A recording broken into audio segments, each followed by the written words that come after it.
यीशु मसीह नाज़री के नाम पर इसी समय इन लोगों को इस जगह को छोड़कर इसी समय जाए जाए जाए जाए जाए। लिब्रो सुरबहांदाला बाबा शेखे रेबे लिब्रा सुबहांदाला माखे रेबे। Thank you Jesus. धन्यवाद यीशु, धन्यवाद धन्यवाद धन्यवाद धन्यवाद धन्यवाद धन्यवाद धन्यवाद। लिब्रो सुरहांदारा खाखाला बाबा शेखे सिंग्रांदरबो शबारा दे दे दे दे दे दे दे दे दे दे दे दे दे।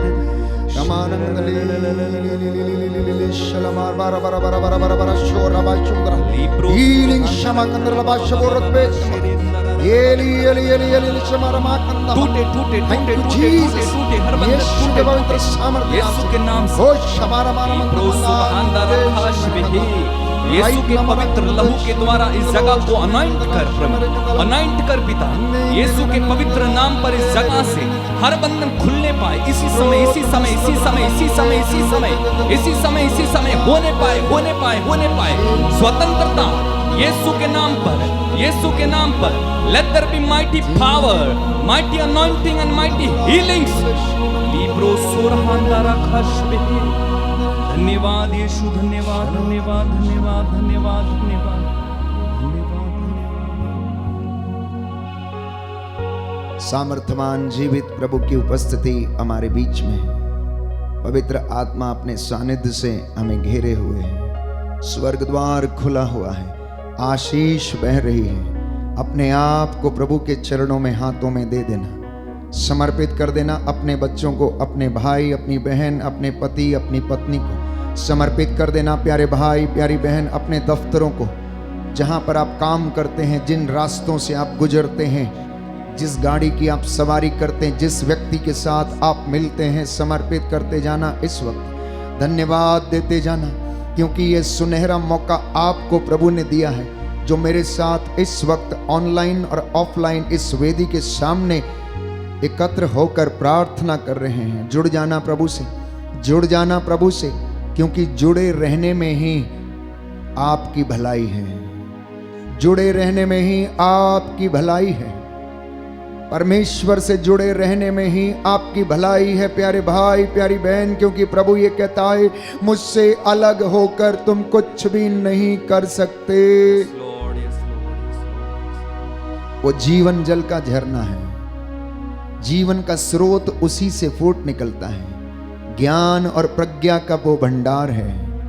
ज्ञान और प्रज्ञा बच्चों को, युवक युवतियों को, बुजुर्गों को, सभी मनुष्यों को उसी से मिलती है प्यारे भाई, प्यारी बहन। इस वक्त ये सुंदर मौका है जबकि हम प्रभु की हजूरी में हैं। प्रभु से कहते जाना कि मैं तेरी आराधना करता हूं, तेरी स्तुति गाता हूं।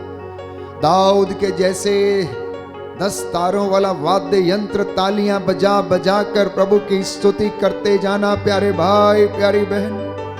ये सुंदर मौका है। कितने लोगों को ये मौका नहीं मिला कि वे प्रभु की हजूरी में आकर धन्यवाद कर सके। 10 कोढ़ी यीशु को रास्ते में मिले।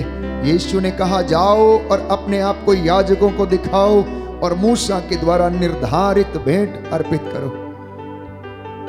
रास्ते में जाते जाते ही वह निरोग हो गए। उनमें से एक जो समारी था, धन्यवाद देते हुए प्रभु के पास आया। प्रियजनों, आज कितने ही लोग हैं इस वक्त अपना काम करके लौटे हैं, शायद वे थक चुके हैं, उनके पास समय नहीं है प्रभु को धन्यवाद देने का। लेकिन प्रभु ने आपको प्रेरित किया है कि आप उसकी हजूरी में आएं, आप उसकी पाक हजूरी में बैठकर उसकी महिमा करें। प्यारे भाई, प्यारी बहन, ये सुंदर समय है। मुक्तिदाता प्रभु यीशु, चंगाई दाता आपके हमारे बीच में है। इस वेदी से ये अनुग्रह आपके परिवारों की ओर बहता चला जा रहा है। ये जल जहां जहां बह गया, वहां वहां उन्नति, शांति, चंगाई आती गई। एजेकियल नबी के ग्रंथ में हम देखते हैं कि प्रभु का वचन ये कहता है कि मैंने वेदी के दाएं पार्श्व से जल बहते हुए देखा, और ये जल जहां जहां पहुंचा उस जगह पर शांति, उन्नति, उद्धार और मुक्ति आ गई। प्यारे भाई, प्यारी बहन, मेरे साथ एक मन होकर, एक प्राण होकर इस वक्त प्रार्थना करना। प्रभु की आंखें जो सब कुछ देखती हैं, हम पर टिकी हुई हैं, वो हमें देख रहा है। मेरी और आपका उठना बैठना प्रभु के जैसा हो जाए, हमारे मनोभाव प्रभु के जैसे हो जाए। पवित्र आत्मा की अगुवाई मांगे इस वक्त, पूरे हृदय से, पूरे मन से हम प्रभु से कहें, आ पवित्र आत्मा, आ पवित्र आत्मा, आ पवित्र आत्मा, अपने वरदानों से मुझे भर। प्रज्ञा का वरदान, ज्ञान का वरदान, विश्वास का वरदान, भविष्यवाणियां करने का वरदान, वचन की व्याख्या करने का वरदान मुझे प्रदान कर। आ पवित्र आत्मा, जुम्बिश यहाँ तू कर। आ पवित्र आत्मा, जुम्बिश विश यहाँ तू कर। आ पवित्र आत्मा, जुम्बिश यहाँ तू कर। आ पवित्र आत्मा, जुम्बिश यहाँ तू कर। आ पवित्र आत्मा, जुम्बिश यहाँ तू कर। आ पवित्र आत्मा, पवित्र आत्मा जुम्बिश करे। जुम्बिश यहाँ तू कर। अंधेरों में, गहराओं में, जमीन वीरान पर। अंधेरों में, गहराओं में, जमीन वीरान पर। अंधेरों में, गहराओं में, जमीन वीरान पर। अंधेरों में, अंधेरों में, गहराओं में, जमीन वीरान पर। अपने हाथों को उठाएं और गाएं, आ पवित्र आत्मा, जुम्बिश यहाँ तू कर। आ पवित्र आत्मा, पुकारो दिल से, दिल से, जुम्बिश यहाँ तू कर। आ पवित्र आत्मा, आ पवित्र आत्मा, जुम्बिश यहाँ तू कर। अंधेरों में, अंधेरों में, गहराओं में, जमीन वीरान पर। अंधेरों में, गहराओं में, जमीन वीरान। उस पवित्र आत्मा के द्वारा हर बंधन टूटे। अंधेरों में, गहराओं में, जमीन वीरान। हर अंधकार उजाला बने। अंधेरों में, गहराओं में, जमीन वीरान। हर सूखी हड्डी में जान आए। अंधेरों में, गहराओं में, जमीन वीरान। हर सूखी जान में जान आए। अंधेरों में, गहराओं में, जमीन वीरान पर। आप पवित्र आत्मा, आप पवित्र आत्मा, जुम्बिश यहाँ तू कर। आप पवित्र आत्मा, जुम्बिश यहाँ तू कर। अपने हाथों को अपने सीने से लगा के, आप पवित्र आत्मा, जुम्बिश यहाँ तू कर। आत्मा से, आत्मा से, आप पवित्र आत्मा,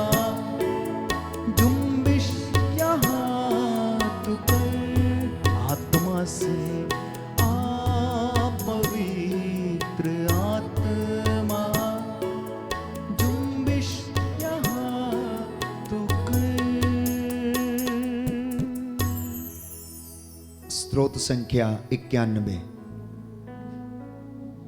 हम अपने अपने परिवार के लिए प्रार्थना करें कि प्रभु हमें दिव्य संरक्षण प्रदान करें। ये वचन हमारी प्रार्थनाएं बन जाएं। मेरे साथ मिलकर इस वचन को, इस स्तोत्र को दोहराइए, जिससे कि प्रभु हमें आशीष, चंगाई और रूह का मस्सा प्रदान करें।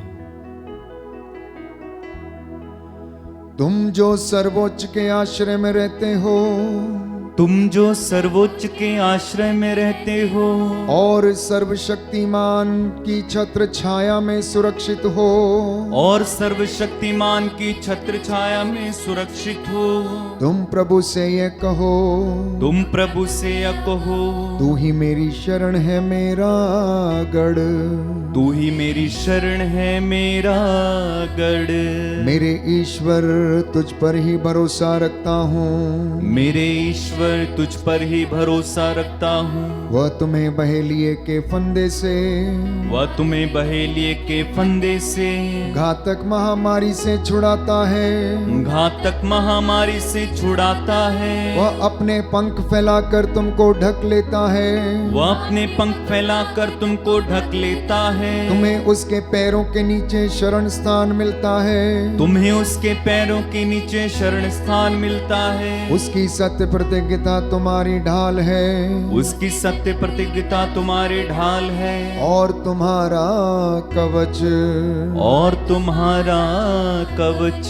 तुम्हें ना तो रात्रि के आतंक से भय होगा, तुम्हें ना तो रात्रि के आतंक से भय होगा, और ना दिन में चलने वाले बाण से, और ना दिन में चलने वाले बाण से, ना अंधकार में फैलने वाली महामारी से, ना अंधकार में फैलने वाली महामारी से, और ना दोपहर को चलने वाली लू से, और ना दोपहर को चलने वाली लू से। तुम्हारी बगल में भले ही हजारों, तुम्हारी बगल में भले ही हजारों, और तुम्हारी दाहिनी ओर लाखों ढेर हो जाए, और तुम्हारी दाहिनी ओर लाखों ढेर हो जाएं, किंतु तुमको कुछ नहीं होगा, किंतु तुमको कुछ नहीं होगा। तुम अपनी आंखों से देखोगे, तुम अपनी आंखों से देखोगे किस प्रकार विधर्मियों को दंड दिया जाता है, इस प्रकार विधर्मियों को दंड दिया जाता है। क्योंकि प्रभु तुम्हारा आश्रय है, क्योंकि प्रभु तुम्हारा आश्रय है। तुमने सर्वोच्च ईश्वर को अपना शरण स्थान बनाया है, तुमने सर्वोच्च ईश्वर को अपना शरण स्थान बनाया है। तुम्हारा कोई अनिष्ट नहीं होगा, तुम्हारा कोई अनिष्ट नहीं होगा। महामारी तुम्हारे घर के निकट नहीं आएगी, महामारी तुम्हारे घर के निकट नहीं आएगी, क्योंकि वह अपने दूतों को आदेश देगा, क्योंकि वह अपने दूतों को आदेश देगा कि तुम जहाँ कहीं भी जाओगे वे तुम्हारी रक्षा करें, कि तुम जहाँ कहीं भी जाओगे वे तुम्हारी रक्षा करें। वे तुम्हें अपने हाथों पर उठा लेंगे, वे तुम्हें अपने हाथों पर उठा लेंगे, कि कहीं तुम्हारे पैरों को पत्थर से चोट ना लगे, कि कहीं तुम्हारे पैरों को पत्थर से चोट ना लगे। तुम सिंह और सांप को कुचलोगे, तुम सिंह और सांप को कुचलोगे, तुम बाघ और अजगर को पैरों तले रौंदोगे, तुम बाघ और अजगर को पैरों तले रौंदोगे। वह मेरा भक्त है, वह मेरा भक्त है, इसलिए मैं उसका उद्धार करूंगा, इसलिए मैं उसका उद्धार करूंगा। वह मेरा नाम जानता है, वह मेरा नाम जानता है, इसलिए मैं उसकी रक्षा करूंगा, इसलिए मैं उसकी रक्षा करूंगा।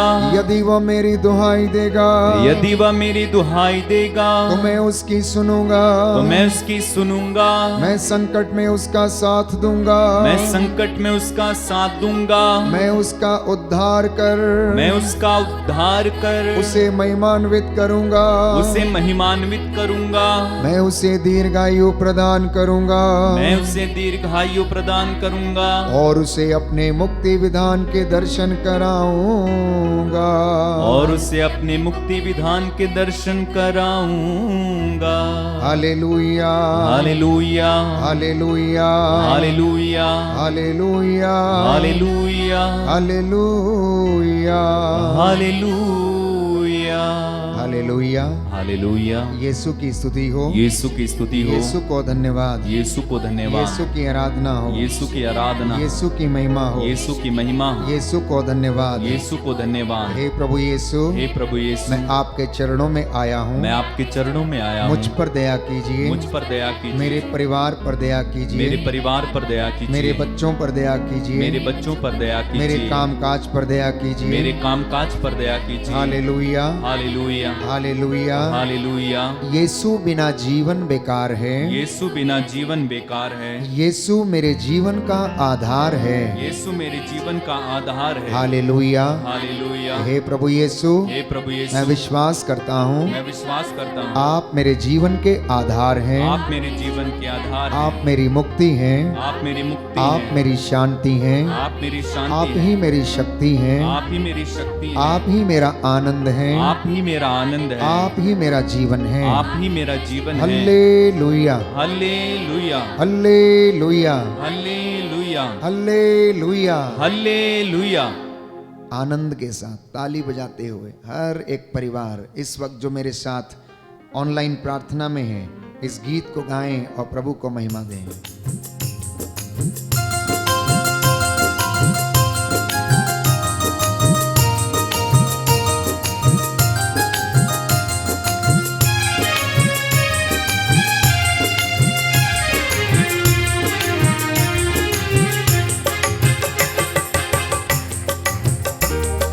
इसी बिना जीना बेकार है, वही मेरे जीवन का आधार है। आमीन। मसीह बिना जीना बेकार है, वही मेरे जीवन का आधार है। मसीह बिना जीना बेकार है, वही मेरे जीवन का आधार है। मसीह बिना जीना बेकार है, वही मेरे जीवन का आधार है। जीना मसीह है, मरना नफा है। जीना मसीह है, मरना नफा है। जीना मसीह है, मरना नफा है, ये जीवन तैयार है। जीना मसीह है।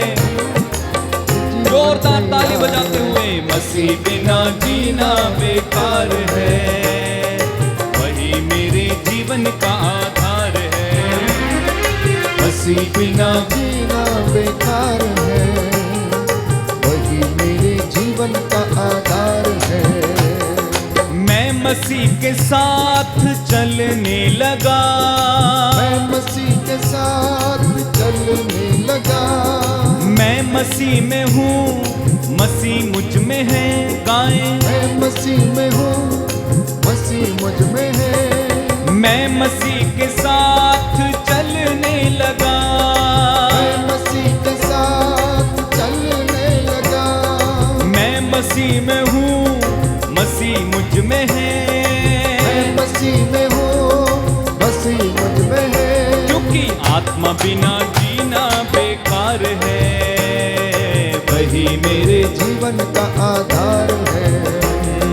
मसीह बिना जीना बेकार है, वही मेरे जीवन का आधार है। जीना मसीह है, मरना नफा है। मसीह है, मरना नफा है। जीना मसीह है, मरना नफा है, ये जीवन तैयार है। जीना मसीह है। दोनों हाथों को उठा के बोलो, मसीह बिना जीना बेकार है, वही मेरे जीवन का आधार है।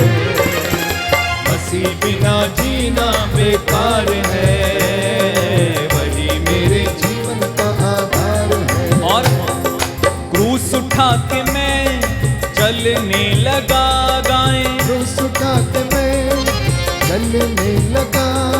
क्रूस उठा के मैं चलने लगा। क्रूस उठा के मैं आमीन। चलने लगा। मेरा खुदा यीशु मसीहा, मेरा खुदा यीशु मसीहा।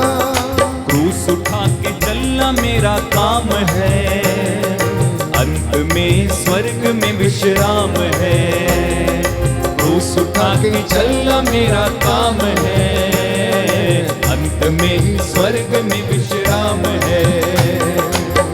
जीना मसीह है, मरना नफा है, जीना मसीह है, मरना नवा है, जीना मसीह है, मरना नफा है, ये जीवन तैयार। हाँ, जीना मसीह है, मरना नफा है, ये जीवन एक साथ मिलकर गाए, मसीह बिना जीना बेकार है, वही मेरे जीवन का आधार है। ना जीना बेकार है, वही मेरे जीवन का आधार है, वही मेरे जीवन का आधार है, वही मेरे जीवन का आधार है। हालेलुया। हालेलुया। यीशु की स्तुति हो, यीशु की स्तुति हो, यीशु को धन्यवाद। यीशु को धन्यवाद। विधि विवरण ग्रंथ विधि विवरण ग्रंथ अध्याय 6 अध्याय 6 पद संख्या 4। पद संख्या 4। प्रभु कहता है, प्रभु कहता है, हे इज़राइल, हे इस्राएल, सुनो, सुनो, हमारा प्रभु ईश्वर हमारा प्रभु ईश्वर एकमात्र प्रभु है। एकमात्र प्रभु है। तुम अपने प्रभु ईश्वर को तुम अपने प्रभु ईश्वर को सारे हृदय से, सारे हृदय से, अपनी सारी आत्मा से, अपनी सारी आत्मा से और अपनी सारी शक्ति से और अपनी सारी शक्ति से प्यार करो। प्यार करो। हालेलुया। हालेलुया। प्रभु कहता है, प्रभु कहता है, सूक्ति ग्रंथ सूक्ति ग्रंथ अध्याय 6 अध्याय 6 पद संख्या 20। पद संख्या 20। पुत्र, पुत्र, अपने पिता की आज्ञाओं का पालन करो, अपने पिता की आज्ञाओं का पालन करो, अपनी माता की सीख अपनी माता की सीख अस्वीकार मत करो, अस्वीकार मत करो, उन्हें अपने हृदय में उन्हें अपने हृदय में संजोए रखो, संजोए रखो, उन्हें अपने गले में बांध लो। उन्हें अपने गले में बांध लो। हालेलुया। हालेलुया। तुम्हारे माता पिता तुम्हारे माता पिता तुम्हारे कारण आनंद मनाए, आनंद मनाए, तुम्हारी जननी तुम्हारी जननी उल्लसित हो। उल्लसित हो। हालेलुया। हालेलुया। प्रवक्ता ग्रंथ प्रवक्ता ग्रंथ अध्याय 3 अध्याय 3 पद संख्या 2। पद संख्या 2। प्रभु कहता है, प्रभु कहता है, पुत्रों पिता की शिक्षा ध्यान से सुनो, पुत्रों पिता की शिक्षा ध्यान से सुनो, उसका पालन करने में ही उसका पालन करने में ही तुम्हारा कल्याण है। तुम्हारा कल्याण है। प्रभु का आदेश है प्रभु का आदेश है कि संतान अपने पिता का आदर करे। कि संतान अपने पिता का आदर करे। प्रभु का आदेश है प्रभु का आदेश कि है संतान अपने पिता का आदर करे। कि संतान अपने पिता का आदर करे। उसने माता को अपने बच्चों पर अधिकार दिया है। अधिकार दिया है। हालेलुया। हालेलुया। प्रवक्ता ग्रंथ अध्याय 3 पद संख्या 4। पद संख्या 4। प्रभु कहता है, जो अपने पिता पर श्रद्धा रखता है, जो अपने पिता पर श्रद्धा रखता वो है, अपने पापों का प्रायश्चित करता है। वो अपने पापों का प्रायश्चित करता है। जो अपनी माता का आदर करता है, जो अपनी माता का आदर करता है, वह मानो धन का संचय करता है। वह मानो धन का संचय करता है। Hallelujah. Hallelujah. Hallelujah. Hallelujah. Hallelujah. Hallelujah. हे प्रभु यीशु, हे प्रभु यीशु, आज के वचन मेरे उद्धार के लिए हैं, मेरे उद्धार के लिए, मेरी आशीषों के लिए हैं, मेरी आशीषों के लिए, मेरी मुक्ति के लिए हैं, मेरी मुक्ति के लिए, मेरे जीवन की सफलता के लिए मेरे हैं। जीवन की सफलता के लिए। Hallelujah. Hallelujah. Hallelujah. Hallelujah. Hallelujah. Hallelujah. प्रियजनों, इस समाज में, इस दुनिया में और पूरे संसार में परिवार की अपनी महत्वपूर्ण भूमिका है। हर व्यक्ति चाहता है कि समाज अच्छा हो जाए। हर व्यक्ति चाहता है कि कलीसिया अच्छी हो जाए। हर व्यक्ति चाहता है कि हमारी दुनिया अच्छी हो जाए। लेकिन कभी आपने ये सोचा है कि मेरा परिवार अच्छा हो जाए, मेरा परिवार एक आदर्श परिवार बने, मेरा परिवार दूसरे परिवारों के लिए नमूना बन जाए, मेरा परिवार कलीसिया में प्यारे भाइयों और बहनों एक आदर्श बने और नमूना बने, हमारे देश की भलाई, हमारे समाज की भलाई, हमारे समाज की अच्छाई परिवारों पर निर्भर है। प्रियजनों, अगर परिवार अच्छा हो गया, अगर परिवार में अच्छे संस्कार बढ़ने लग जाएंगे, अगर परिवार में प्रेम उत्पन्न होने लगेगा, तो मैं समझता हूं कि समाज में भी ऐसा ही होगा। और मैं विश्वास करता हूं कि अगर समाज में ऐसा होगा तो हमारे देश में भी ऐसा ही होगा। आखिर लोगों में लड़ाई झगड़े, ईर्ष्या द्वेष, मन मुटाव, दलबंदी, हर प्रकार की अश्लीलता, इसका जिम्मेदार कौन है? कहां से उत्पन्न होती है? एक छोटा बच्चा परिवार में जन्म लेता है। एक छोटा बच्चा परिवार में जन्म लेता है। प्रियजनों, वहां पर उसकी प्राथमिक पाठशाला शुरू होती है। और यह प्राथमिक पाठशाला उसे संस्कारिक ज्ञान, विश्वास का ज्ञान, उठने बैठने और बोलने का ज्ञान प्रदान करता है। यदि उसकी परवरिश माता के गर्भ से ही अच्छी नहीं हुई, तो प्यारे भाइयों और बहनों, वो बड़ा होकर भी ऐसा ही बनेगा। इसलिए आज पुनः मैं एक बार इस बात पर मनन चिंतन करना चाहता हूं कि परिवारों का पवित्रीकरण कैसे किया जाए। परिवारों का पवित्रीकरण कैसे किया जाए। हो सकता है कि आपको ये वचन अच्छे ना लगे, लेकिन आपको इसे एक्सेप्ट करना होगा। आपको इसे स्वीकार करना पड़ेगा। आपको अपने परिवार की जो कमजोरियां हैं, जो कड़वे घूंट हैं, उसे पीना होगा। जब तक आप उसे स्वीकार नहीं करेंगे, आप सुख, चैन और शांति की नींद नहीं ले सकते हैं। आज आप में से बहुत सारे परिवार हैं जो किसी न किसी रूप से अवश्य परेशान हैं। हो सकता है बच्चों से परेशान हो सकता है गलत रिश्तों की वजह से परेशान हो सकता है आर्थिक तंगियों से जूझ रहे हो सकता है किसी आंतरिक बेचैनी से या आंतरिक पाप से या अपने ही अपराध बोध के कारण परेशान हो सकता है दुख बीमारी की वजह से परेशान हो सकता है कि घरों में आपस में ही लड़ाई झगड़े हैं, कलेश है, प्रॉपर्टी को लेकर विवाद है, बपौती को लेकर विवाद है, वसीयत को लेकर विवाद है, मां की जो प्रॉपर्टी है जिससे 4 बेटे हिस्सा चाहते हैं, पिता की जो प्रॉपर्टी है उसे उसके जिंदा रहते समय ही बांटना चाहते हैं, और इन्हीं बातों को लेकर आपका घर क्लेश में पड़ा हुआ है।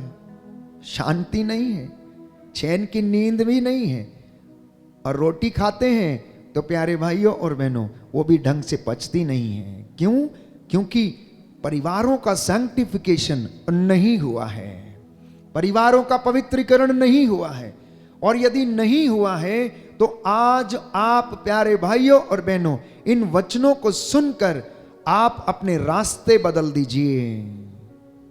आज आप इन वचनों को सुनकर अपने रास्ते बदल दीजिए तो आपका जीवन भी बदल जाएगा।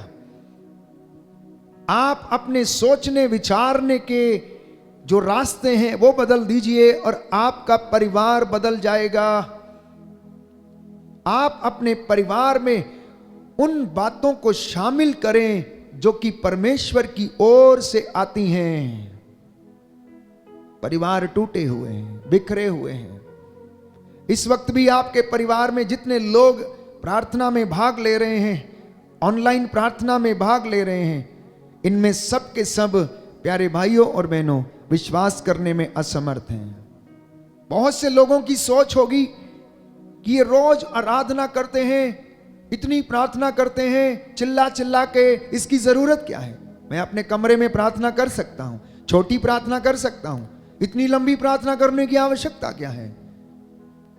प्रभु की हुजूरी में बैठना प्यारे भाइयों और बहनों आपके लिए आशीष का द्वार खोलेगा।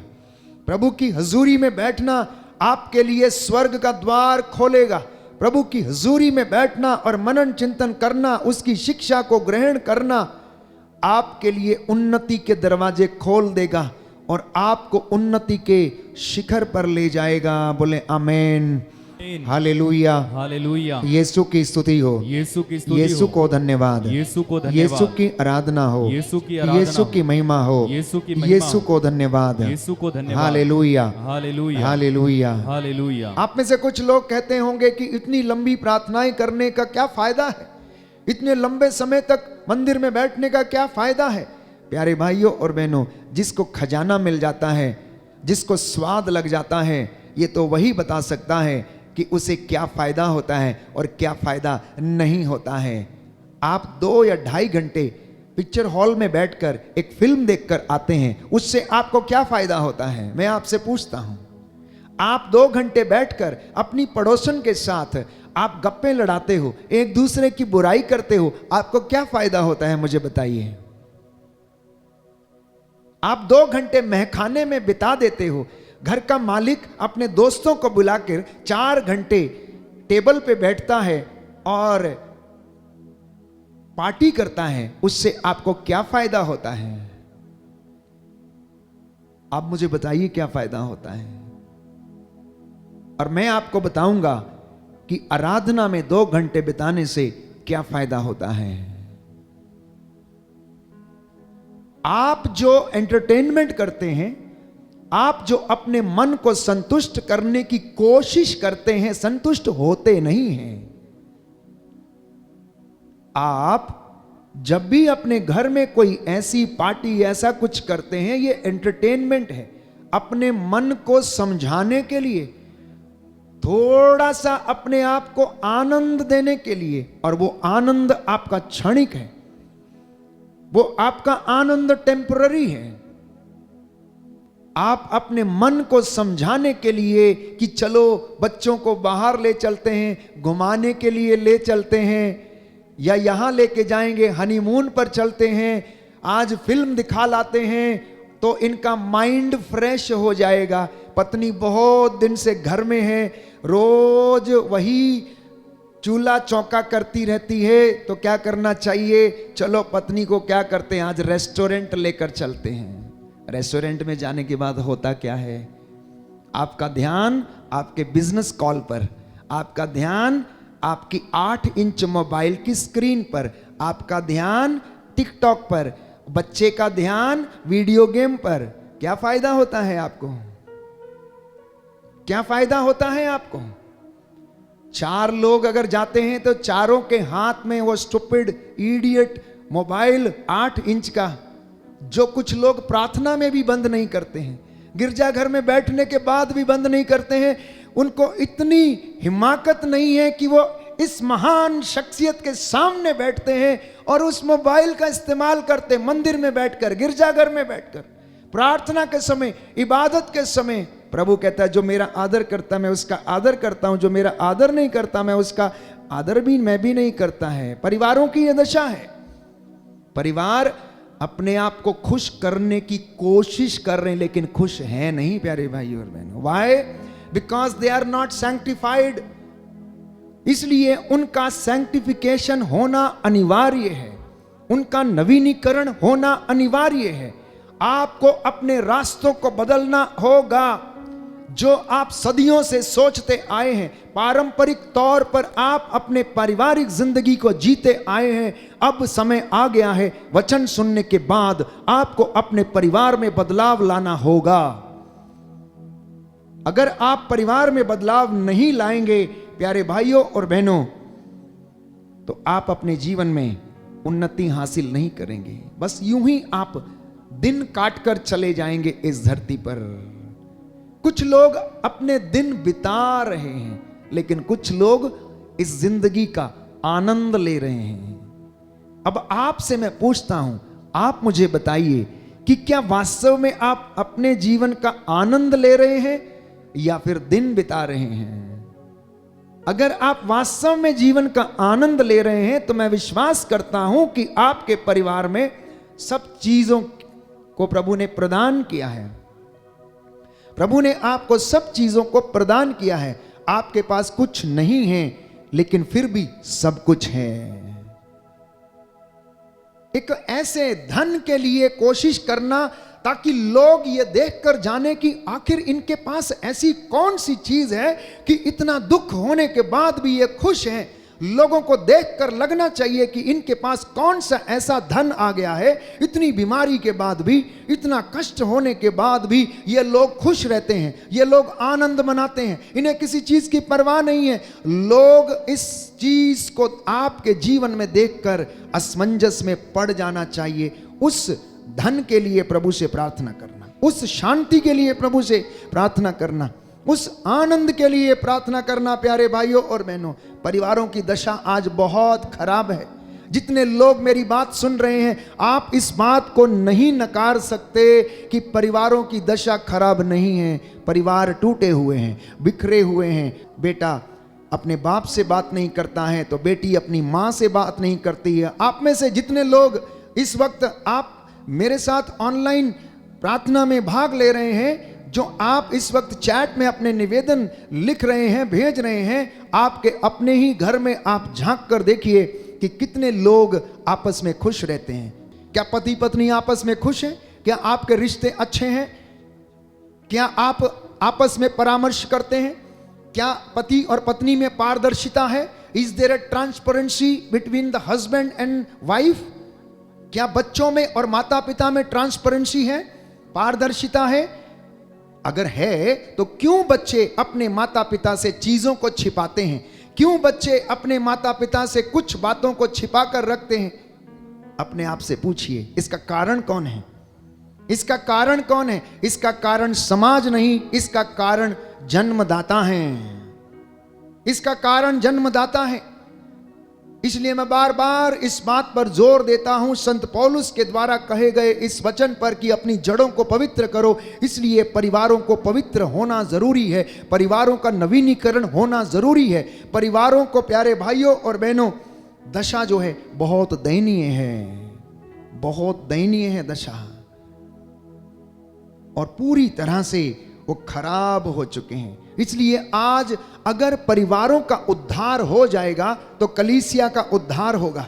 कलीसिया का उद्धार होगा तो समाज का उद्धार होगा। समाज अगर उद्धार पाएगा तो हमारा देश भी उद्धार पाएगा। लड़ाई झगड़े नहीं होंगे, मनमुटाव नहीं होंगी, सांप्रदायिकता नहीं फैलेगी। हम में क्रोध की भावना, सांप्रदायिकता की भावना, ये कहां से आती है प्यारे भाई और बहनों? कौन इन्हें सिखाता है? कौन इन्हें सिखाता है? कौन गाली देना सिखाता है? कहां से सीखते हैं? क्यों आखिर इंसान की जान के पीछे पड़ा हुआ है? क्यों आप लोग ये बात को नहीं समझते कि हर एक की रगों में, प्यारे भाइयों और बहनों, एक ही रंग का खून बहता है। खून भले ही एक ही रंग का है, लेकिन परवरिश, संस्कार ये अलग अलग हैं। इसलिए आज मैं पुनः एक बार आपके साथ इस बात पर मनन चिंतन करना चाहता हूं कि इन टूटे और बिखरे हुए परिवारों को कैसे पवित्र किया जाए, कैसे इन परिवारों में प्यार पनपने लगे, कैसे इन परिवारों में माता पिता और बच्चों में आपस में सामंजस्य हो। मैं समझता हूं कि हम आधुनिक युग में हैं, जहां पर विज्ञान ने इतनी तरक्की की है, और यह तरक्की के लिए इंसान ऐसे दौड़ता चला जा रहा है कि उसे मालूम नहीं है, प्यारे भाइयों और बहनों, कि वो कहां जा रहा है। लेकिन इंसान भीड़ में खो ना जाए प्यारे भाइयों और बहनों, बस इस बात का ध्यान रखना, इस बात का ध्यान रखने की आवश्यकता है। इसलिए बाइबल, प्यारे भाइयों और बहनों, बार बार हमें बताती है। संत पौलुस इब्रानियों के पत्र अध्याय 13 पद संख्या 4 में लिखता है कि इस परिवार का जो एक मुख्य चीज है वो है विवाह, वो है विवाह। और विवाह संस्कार अगर पवित्र नहीं है, वैवाहिक रिश्ता यदि पवित्र नहीं है, वैवाहिक जीवन यदि पवित्र नहीं है, वैवाहिक जीवन यदि आदर्श आत्मक नहीं है, तो प्यारे भाइयों और बहनों, आप जान लीजिए कि आपका परिवार जल्दी ही नष्ट हो जाएगा, जल्दी ही टूट जाएगा।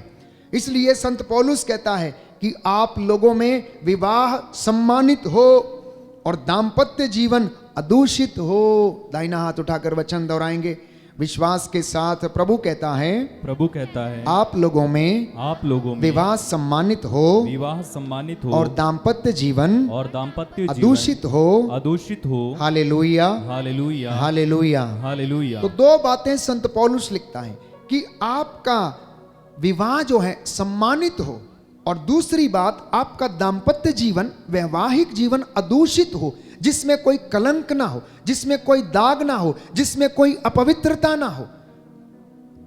क्योंकि अगर यह पवित्र होगा तो इसका फल भी पवित्र होगा, लेकिन अगर यह पवित्र नहीं होगा, इसका रिश्ता पवित्र नहीं होगा, तो इसका फल भी पवित्र नहीं होगा। कहता है कि इसलिए जैसे हम कपड़ा बदलते हैं, आज आप पत्नी या पति नहीं बदल सकते, लेकिन समाज ने तो रीत ऐसी लोगों ने ठान रखी है कि आज एक को छोड़ दो, दूसरी नई ले आओ, मिल जाएगी। तालाक प्यारे भाइयों और बहनों अपने आस पड़ोस में देखिए कि किस कदर शिखर पर है, और इंसान ऐसे पत्नी बदलता है जैसे कोई नई गाड़ी खरीद के लेके आता हूं। बहुत सारे परिवार टूटे हुए हैं। तालाक एक बहुत आम चीज बन गई है। हम नहीं रहना चाहते तुम्हारे साथ, हमें तुम्हारे तौर तरीके पसंद नहीं है, तुम हमारी ख्वाहिशों का ध्यान नहीं रखते हो। आखिर ऐसा क्यों है? विवाह क्यों टूटता है? तालाक क्यों हो रहा है? क्योंकि अभी तक दोनों ने एक दूसरे की भावनाओं को नहीं समझा है, एक दूसरे के शारीरिक परिवर्तन को नहीं समझा है, एक दूसरे के रिश्ते को नहीं समझा है, वैवाहिक जीवन की पवित्रता को नहीं समझा है। प्यारे भाइयों और बहनों सुनिए ध्यान से, पति के चेहरे की झुर्रियों का सारांश उसकी पत्नी में छिपा है, और पत्नी के चेहरे की झुर्रियों का सारांश जो है वो पति के जीवन में छिपा हुआ है। पत्नी जो पति के लिए कर सकती है, कोई दूसरा व्यक्ति अपने पति के लिए नहीं कर सकता है।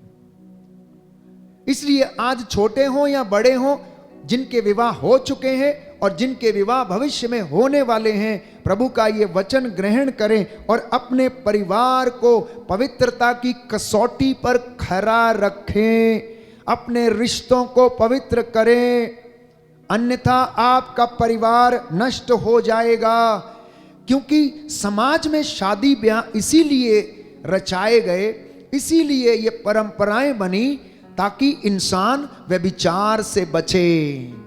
इसीलिए शादियां रचाई जाती हैं ताकि इंसान व्यभिचार से बचे, गलत रिश्तों से बचे, अश्लीलता से बचे। इसलिए समाज ने एक ऐसे प्रथा का प्रावधान रखा, ना केवल समाज ने, पहला विवाह अदन वाटिका में आदम और हवा के बीच में ठहराया प्रभु ने, और कहा जिसे परमेश्वर ने जोड़ा है उसे मनुष्य अलग ना करे। आप लोगों के बीच में, पारिवारिक जीवन के बीच में, वैवाहिक जीवन के बीच में, पति और पत्नी के बीच में स्वयं वो परमेश्वर जिसने आप लोगों को बनाया है, वो प्यारे भाइयों और बहनों गवाह है, और वो चाहता है कि आप लोगों का दाम्पत्य जीवन अदूषित हो। मैंने कई बार प्रवचन किया है कि परिवार बने स्वर्ग, परिवार की पवित्रता। आज ज्यादा ना कहकर मैं कुछ उन बातों पर आपका ध्यान आकर्षित करना चाहता हूं कि आखिर परिवारों का पवित्रीकरण कैसे हो सकता है, परिवार टूटते कैसे हैं, शैतान कैसे परिवारों को भंग कर सकता है। जरा आप ध्यान से इन बातों को सुनना और उसके बाद हम आपके लिए प्रार्थना करेंगे। देखिए, स्त्री एवं पुरुष दोनों एक समान हैं। स्त्री एवं पुरुष दोनों एक समान हैं, परंतु दोनों में अंतर है। परंतु दोनों में अंतर है। मनुष्य यदि प्रदाता है तो स्त्री सहायक है। मनुष्य यदि रक्षा करने वाला है तो स्त्री शिक्षा, भोजन, पालन पोषण, तालीम देने वाली और परवरिश करने वाली है। समझ में आ रहा आप लोगों को कि मनुष्य रक्षा करने वाला है तो स्त्री शिक्षा देने वाली, भोजन प्रदान करने वाली, पालन पोषण करने वाली, तालीम देने वाली और परवरिश करने वाली है। मनुष्य दिमाग से यदि संचालित है तो स्त्री हृदय से संचालित होती है। पुरुष यदि दिमाग से काम लेता है तो स्त्री, प्यारे भाइयों और बहनों, अधिकांशता हृदय से संचालित है। मनुष्य यदि असंवेदनशील है तो स्त्री बहुत ज्यादा संवेदनशील है। लेकिन दोनों ही एक दूसरे के पूरक हैं, जैसे कि रथ के दो पहिए हों। दोनों एक दूसरे के बिना अधूरे हैं।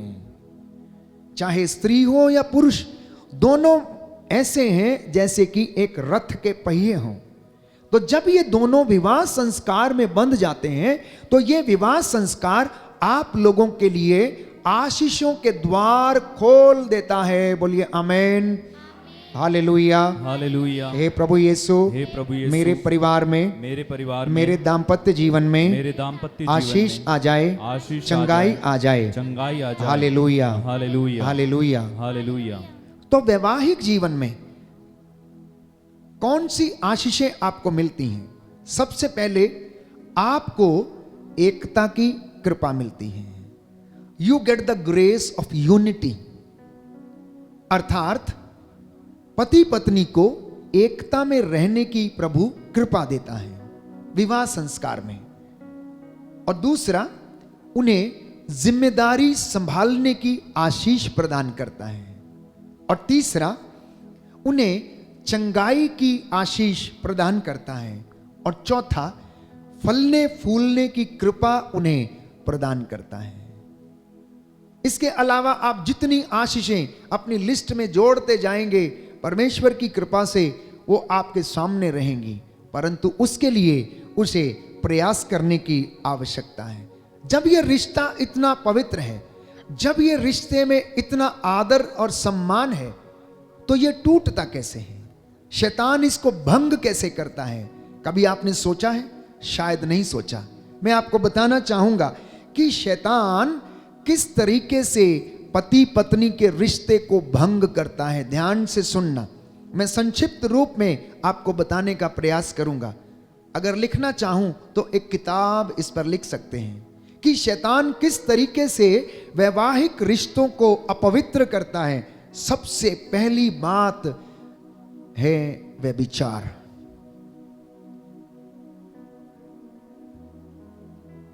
वैवाहिक जीवन को भंग करने का, तोड़ने का सबसे पहला काम जो है वो व्यभिचार के द्वारा होता है। दूसरा, बुरे यौन विचार, चाहे वो पत्नी या पति यदि अपने मन में लाता है तो इनकी वजह से उनका वैवाहिक जीवन और वैवाहिक रिश्ता अपवित्र हो जाता है। और एक समय ऐसे आता है कि वो रिश्ता टूटने के कगार पर पहुंच जाता है और अंत में वो टूट ही जाता है। तीसरा कारण, किस तरह से शैतान इस विवाह को भंग करता है। बहुविवाह, बहुविवाह माने बहुत सारे विवाह। किसी किसी की एक एक पत्नी से उनको काम नहीं चलता, 2-3 पत्नियां चाहिए। एक गलत रिश्ते में एक इधर एक उधर और एक अपनी पत्नी। तो जब इस प्रकार के रिश्ते पनपने लगते हैं तो पारिवारिक रिश्ता, दाम्पत्य जीवन नष्ट होने लगता है। चौथा काम जो शैतान परिवारों को तोड़ने का करता है वो है कौटुंबिक व्यभिचार। और मैंने पिछले दिनों आपके लिए पढ़ा था, अब फिर से आपको याद दिलाता हूं। विधि विवरण ग्रंथ अध्याय 27 में पद संख्या 25 और उससे आगे हम पढ़ते हैं कि किस तरह से कौटुंबिक व्यभिचार हमारे परिवारों को तोड़ देते हैं और ऐसे व्यक्ति हमेशा हमेशा के लिए श्रापित रहते हैं। पांचवी बात, समलैंगिकता। समलैंगिकता की वजह से पारिवारिक रिश्ता टूट जाता है। और छठवीं बात है लालच, प्रलोभन और प्रसिद्धि। इन तमाम बातों के कारण शैतान आपके परिवार को और रिश्ते को तोड़ने की पूरी कोशिश करता है। हालेलुया। हे प्रभु यीशु, हे प्रभु यीशु, मैं अपने जीवन में अपने परिवार को पवित्र करने की पूरी कोशिश करूंगा। मुझे आशीष दीजिए जिससे कि मेरा परिवार आपकी कृपा से पवित्र हो जाए। हालेलुया। हर प्रकार के दूषण से बचा रहे। हालेलुया। हालेलुया। तो कुछ एक बातें जो पति पत्नी का ध्यान भंग कर सकती हैं, जिसकी वजह से इनका रिश्ता टूट सकता है, रिश्ता भंग हो सकता है, मैं उन्हें भी आपके सामने रखना चाहता हूं। और उनमें सबसे पहली बात है धन का मोह और आंखों की वासना। धन का मोह, आंखों की वासना। पति पत्नी धन कमाने के चक्कर में अपने बच्चों से क्या करते हैं प्यारे भाइयों और बहनों, अलग हो जाते हैं। वो उन पर ध्यान नहीं देते हैं। पति कब काम पर जाता है, कब लौट कर आता है। बच्चे जब सोए हुए होते हैं तो नौकरी पर चला जाता है, और जब रात को सो जाते हैं तो वो देर से आता है। उनका मिलन नहीं होता है। बहुत सारे ऐसे परिवार हैं जिन माता पिता ने अपने बच्चों को समय नहीं दिया, आज उनके बच्चों को समय कोई तीसरा व्यक्ति दे रहा है। और यही कारण है कि वो बच्चे भटक जाते हैं। यही कारण है कि वो बच्चे अन्यत्र कहीं पर शांति और खुशी और आनंद खोजते हैं।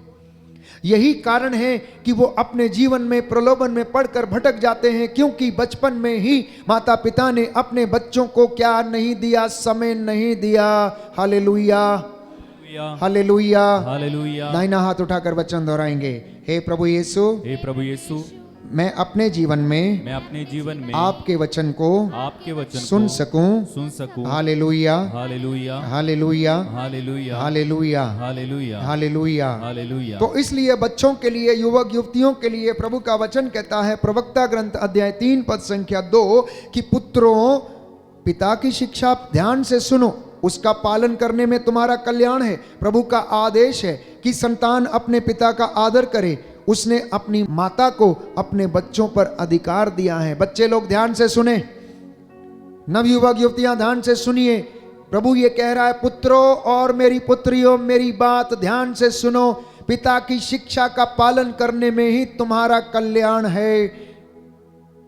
और माता पिता से ये कहा है कि माता पिता तुम्हारे कारण आनंद मनाएं और तुम्हारी जननी उल्लसित हो। एक मां को अपने बच्चे के कारण आनंद मनाना चाहिए। लेकिन कितने मां बाप हैं जो सचमुच में अपने बच्चों के कारण आनंद मना पाते हैं? कितनी बार ना जाने मां अपने बच्चे की बदकारियों को कवर करने की कोशिश करती है, क्योंकि समाज में उसे उठना बैठना है, समाज में उसे चलना फिरना है। कितनी बार माता पिता को दुख होता है जब वो अपने बच्चों की हरकतों के विषय में सुनते हैं। कुछ एक जो स्वीकार करते हैं प्यारे भाइयों और बहनों, उनका जीवन बदल जाता है। लेकिन कुछ एक जो स्वीकार करने में असमर्थ रहते हैं, उनका जीवन नहीं बदलता है। इसलिए प्रभु ये कहता है कि पुत्र, अपने पिता की आज्ञा का पालन कर, अपनी माता की सीख को अस्वीकार मत कर, उन्हें अपने हृदय में संजोए रख, उन्हें अपने गले में बांध ले। बच्चों के लिए आज ये शिक्षा है। ये छोटे बच्चे पिता की आज्ञा को माने, उसकी सीख को अपने गले में लटका कर रखें। कहता है अपने गले में बांध के रखो। वफादारी और ईमानदारी कहता है कि अपने गले में बांध कर रखो, जिससे कि तुम प्रभु की दृष्टि में निर्दोष पाए जाओ। तो पहली बात जो पति पत्नी का ध्यान भंग करती है वो ये है धन का मोह वे लोग जो पैसे के पीछे भागते हैं, जिन्हें केवल काम की चिंता है, जिन्हें केवल नौकरी की चिंता। मैं समझता हूं इस बात को प्यारे भाइयों और बहनों कि जीने के लिए, भोजन के लिए, कपड़े पहनने के लिए काम करना जरूरी है। काम नहीं करेंगे तो खाएंगे कहां से। लेकिन जरूरी यह भी है कि आप अपने परिवार की उचित देखभाल करें, क्योंकि प्रभु यीशु ने कहा इंसान केवल रोटी से ही नहीं जीता, ईश्वर के मुख से निकले हुए शब्द से जीता है। अपने बच्चों को मेहनत करना सिखाइए, क्योंकि जो मेहनत करना सीख गया वो जिंदगी में कभी भी असफल नहीं हो सकता है। अपने बच्चों को संस्कार दीजिए, अगर वो संस्कारी हैं तो उनका मान सम्मान होगा और वे लोग भी दूसरों का मान सम्मान करेंगे। दूसरी बात जो स्त्री और पुरुष का ध्यान भंग करती है वो ये है दूसरी स्त्री का मोह और शरीर की वासना। इसलिए 10 हुक्मों में से एक हुक्म परमेश्वर ने दिया कि तू पराये धन का लालच मत कर, पराई स्त्री की कामना मत कर, परंतु अपनी पूरी शक्ति से, पूरे हृदय और आत्मा से परमेश्वर की ओर अपना ध्यान लगा। तीसरी बात जो परिवारों में स्त्री और पुरुष का ध्यान भंग करती है वो है प्रसिद्धि का मोह एवं जीवन और शरीर का घमंड। कई लोग प्यारे भाइयों और बहनों केवल शरीर के पीछे लगे रहते हैं, कई लोग केवल प्रसिद्धि पाने के चक्कर में लगे रहते हैं।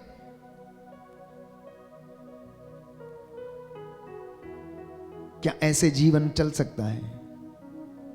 प्यारे भाइयों और बहनों, शरीर आज सुंदर है, आज ये अच्छा है, कल ये मुरझा जाएगा, लेकिन आपका प्रेम, आपकी ईमानदारी, आपकी वफादारी, आपके संस्कार, आपकी सच्चाई, आपके अच्छे काम, आपके पुण्य के काम, ये सदा बने रहेंगे, ये सदा बने रहेंगे। इसलिए सावधान रहना, कहीं प्रसिद्धि के मोह के चक्कर में आप अपने परिवार को बर्बाद ना कर दें।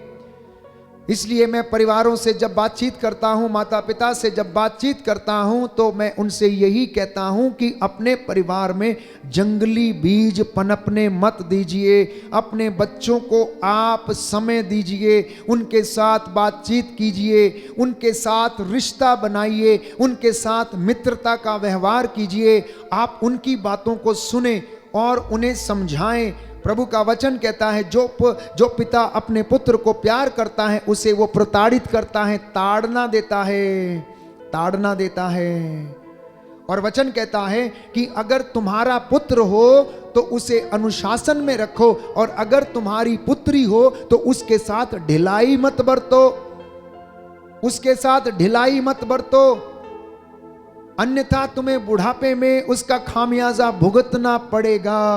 इसलिए पति और पत्नी को एक दूसरे की अधीनता स्वीकार करने की आवश्यकता है। पति और पत्नी को एक दूसरे की अधीनता स्वीकार करने की आवश्यकता है, क्योंकि वैवाहिक जीवन एक बुलाहट है और ये बुलाहट एक पवित्र बुलाहट है। अगर पत्नी थोड़ी कमजोर है तो पति का फर्ज है कि पत्नी की सहायता करे, और पति थोड़ा कमजोर है तो पत्नी का काम है कि पति की सहायता करे, और दोनों प्यारे भाइयों और बहनों एक दूसरे का सहयोग करके एक अच्छा परिवार, एक अच्छा संसार बनाने की वो पूरी लगन में लगे रहे हैं। लेकिन इंसान तो अपने स्वार्थ में जीता है, इंसान तो अपने स्वार्थ में जीता है। कितने परिवारों में आज झगड़ा प्रॉपर्टी को लेकर है, कितने परिवारों में झगड़ा आज बहू और सास का है, कितने परिवारों में झगड़ा प्यारे भाइयों और बहनों अपने अहंकार की वजह से है, अपने अहंकार की वजह से है। इसलिए बुजुर्गों को चाहिए कि वो अपने बच्चों को अधिकार सौंपें, उन्हें इस लायक बनाएं कि वो जिम्मेदारियों को संभालने के योग्य बने। इसलिए बचपन से बच्चों को लाड प्यार अवश्य करें, लेकिन आप उन्हें शिक्षा अवश्य दें, उन्हें आत्मविश्वासी बनाएं, उन्हें कॉन्फिडेंस सिखाएं प्यारे भाइयों और बहनों, क्योंकि उन्हें समाज में एक ऐसे परिवार का संचालन करना है। आप तो चले जाएंगे, बुजुर्ग तो चले जाते हैं, लेकिन परिवार चलाना आपके पोते और पोतियों का काम होता है, आने वाली पीढ़ियों का काम है प्यारे भाइयों और बहनों। ये आने वाली पीढ़ियां आपको कहीं ये कहकर कोसते ना रहें कि हमारे पिता ने, हमारी माता ने, हमारे दादा ने, हमारी दादी ने हमें कुछ सिखाया नहीं, उन्होंने हमें ये किया था। लाड प्यार के साथ साथ प्यारे भाइयों और बहनों, छड़ी लगाना भी अनिवार्य है। तो कुछ एक सुझाव मैं आपके सामने रखना चाहता हूं कि परिवारों का पवित्रीकरण कैसे हो। परिवारों में सबसे पहले शिक्षा का होना अनिवार्य है। सबसे पहला शिक्षा का होना अनिवार्य है। शिक्षा कैसी? संस्कारिक शिक्षा, जिसमें सत्य क्या है उसे बताया जाए, आदर क्या है उसे समझाया जाए, बुजुर्गों का सम्मान क्या है उसके विषय में उसे बताया जाए, कठिन परिश्रम क्या है उसके विषय में उसे बताया जाए, मेहनत क्या होती है उसे सिखाया जाए। क्योंकि आप जिंदगी भर उसके साथ नहीं रहेंगे, बच्चे को एक ना एक दिन अपने पैर पर खड़े होना है, इसलिए उसे मेहनत करना आना चाहिए।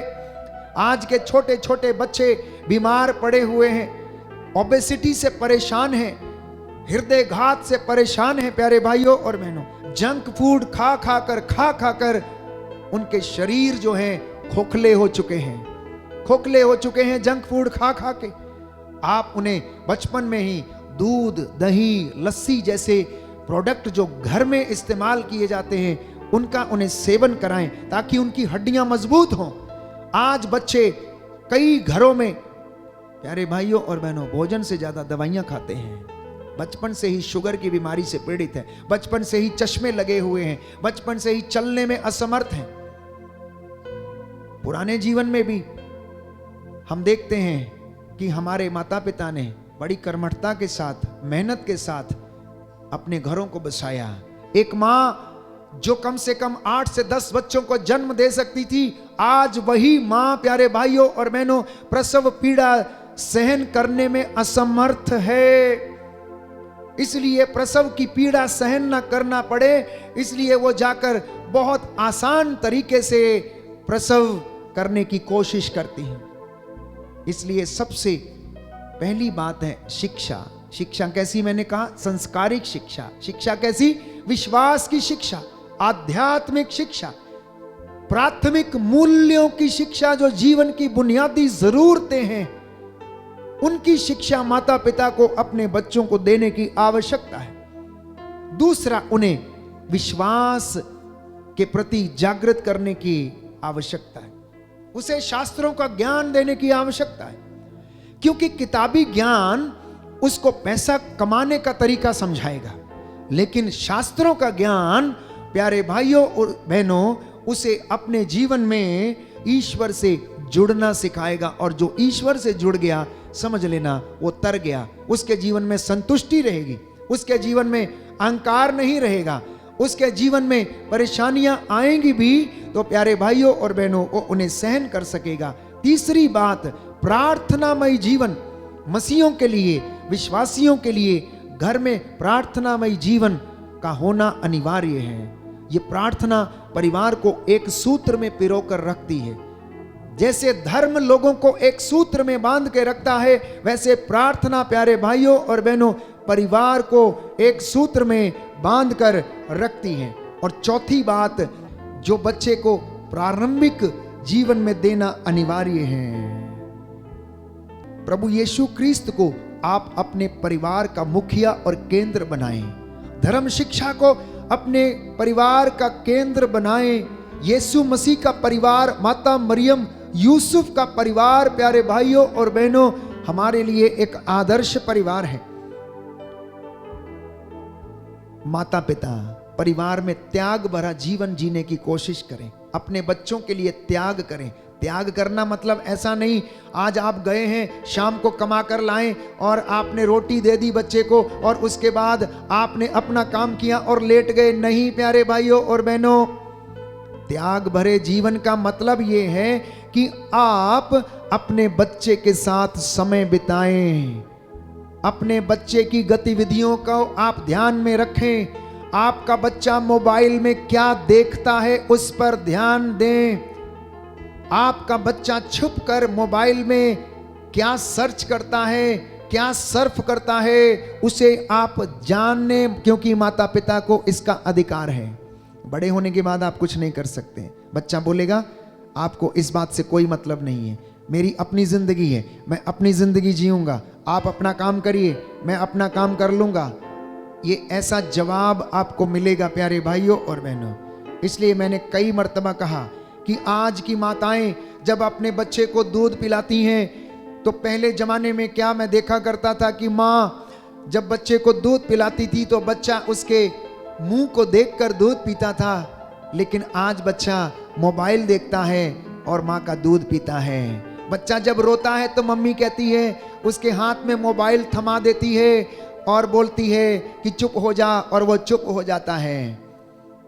बच्चा थोड़ी देर रोने लगता है तो मम्मी क्या करती है, काम करना चाहती है इसलिए मुंह में निप्पल डाल देगी और खुद जाकर अपना काम करेगी, या टीवी बैठकर देखेगी या अपना काम करेगी। आज तो आपने मुंह में निप्पल डाल दिया, बड़ा हो जाने के बाद आप क्या मुंह में डालोगे जो चुप रहे? वो आपको डंडा लेकर मारेगा, आपको घर से भगाएगा, आपको कहेगा ए बुढ़िया, ओ बुढ़े, निकलो यहां से, बहुत हो गया, अब हमसे नहीं होता, मैं अपनी पत्नी के साथ रहूंगा।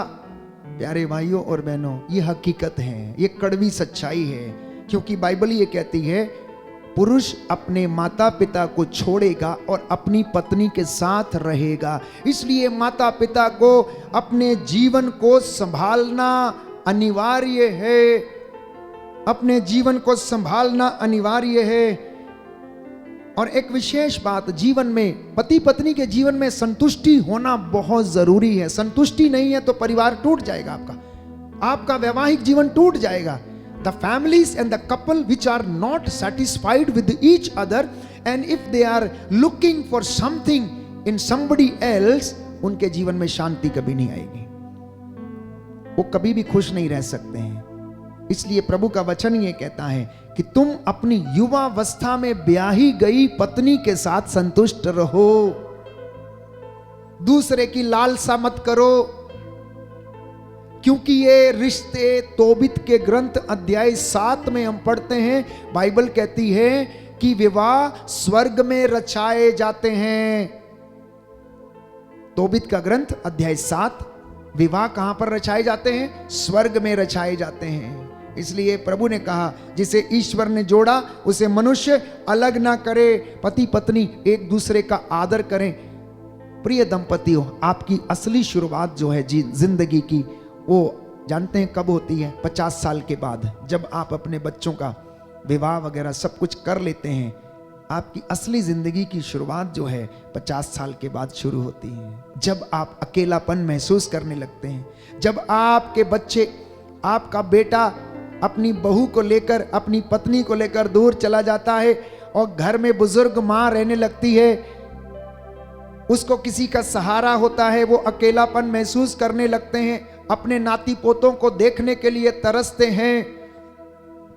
आपकी असली जिंदगी की शुरुआत जो है, आप जब 50 के पार हो जाते हैं तब आपको समझ में आता है। इसलिए अपने परिवारों पर ध्यान दें, परिवारों से पहले अपने व्यक्तिगत रिश्तों पर ध्यान दें, वैवाहिक जीवन पे, दाम्पत्य जीवन के रिश्तों पर ध्यान दें, अपने परिवारों को नया बनाएं, पवित्र करें, शुद्ध करें, एक दूसरे को पवित्र करने वाला प्यार दिखाएं, वासना का प्यार नहीं।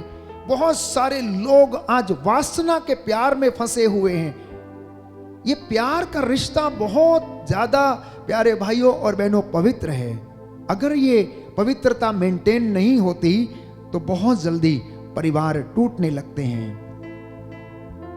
प्यारे भाइयों और बहनों, आइए हम प्रार्थना करें कि प्रभु हमारे परिवारों में आपकी आशीष आए, हमारा वैवाहिक जीवन, पारिवारिक जीवन तेरी कृपा से भर जाए और हमें अपने जीवन में शांति, चंगाई और सामर्थ्य प्रदान कर। आमीन।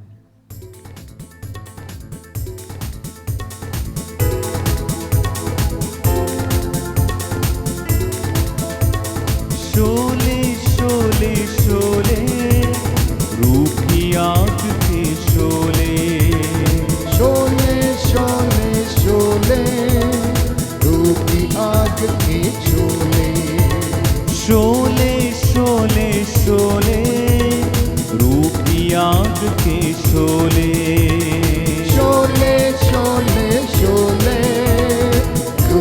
आग के शोले।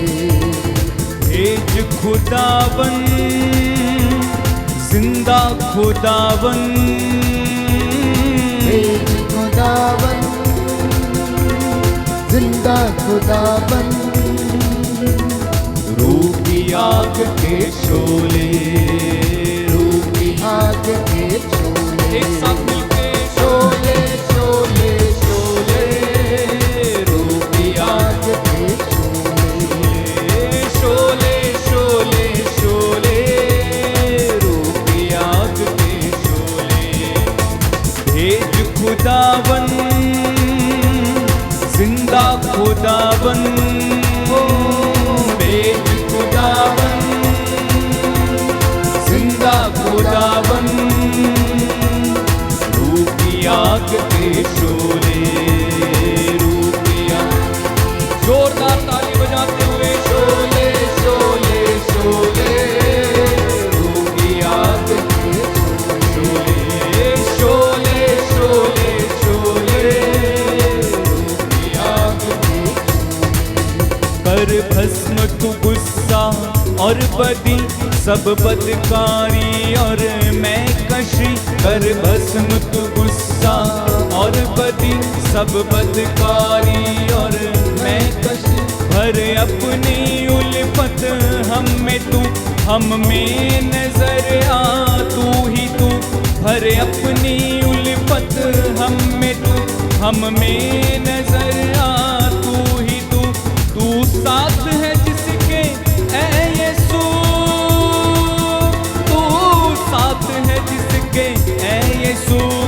डोले डोले डोले, कभी न फिर वो डोले, डोले डोले डोले, कभी न फिर वो डोले। भेज खुदावन जिंदा खुदावन, भेज खुदावन जिंदा खुदावन, जिंदा भेज खुदावन जिंदा खुदावन, भेज खुदावन जिंदा खुदावन, रूह की आग के शोले, रूह की आग। एक साथ मिलकर गाएं शोले शोले शोले, रूह की आग के शोले, शोले शोले शोले, रूह की आग के शोले। लहू के चश्मे की धार से और उन कोड़ों की मार से, लहू के चश्मे की धार से और उन कोड़ों की मार से हम पाते हैं अपनी शिफा। तेरी भी इसमें है रजा, हम पाते हैं अपनी शिफा। तेरी भी इसमें है रजा। तू बख्शे उसी को जिंदगी, तू बख्शे उसी को जिंदगी। खोले खोले खोले दिल का दर जो खोले, खोले खोले खोले दिल का दर जो खोले। भेज खुदावन जिंदा खुदावन, भेज खुदावन जिंदा खुदावन, रूह की आग के शोले, रूह की आग के शोले। आग के जोरदार ताली के साथ शोले शोले शोले,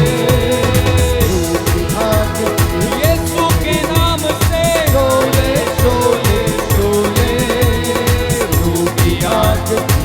सब लोग गाते जाएं शोले शोले शोले, रूह की आग। आग बरसने दे शोले शोले शोले, रूह की आग दे यीशु के नाम से शोले शोले शोले, रूह की आग। आत्मा से भर जाए शोले शोले शोले, रूह की आग। हर बंधन खुल जाए शोले शोले